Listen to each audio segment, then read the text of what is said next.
मनोज जरांगे यांना जीवे मारण्याची धमकी आणि जीवे मारण्याचा कट रचणाऱ्या दोघांना जालना पोलिसांनी घेतले ताब्यात। जालना येथील स्थानिक गुन्हे शाखेच्या पथकाने दोघांना ताब्यात घेतल्याची माहिती। पोलिसांकडून घटनेचा तपास सुरू। सदरील दोघे संशयित बीड जिल्ह्यातील गेवराई येथील असल्याची प्राथमिक माहिती।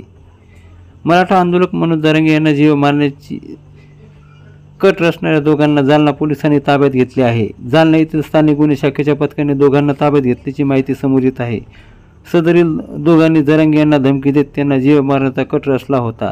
त्यानंतर मनोज जरांगे यांच्या एका जवळच्या सहकार्याने या संदर्भात पोलिसात तक्रार केली होती।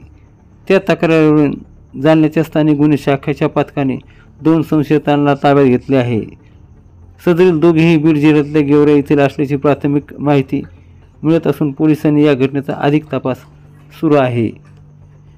या संदर्भात मनोज जरांगे पाटील यांनी ही माहिती दिली आहे। जालना पोलिसांच्या ताब्यात आहे आणि त्यांची चौकशी बघा ती तपासाचा भाग आहे। पोलीस प्रशासन सगळं ताकदीनं करतायत। जालन्याचे एसपी साहेब स्वतः लक्ष घालून त्याच्यामुळे ते शेवटपर्यंत जातील, आम्हाला कसली शंका नाही।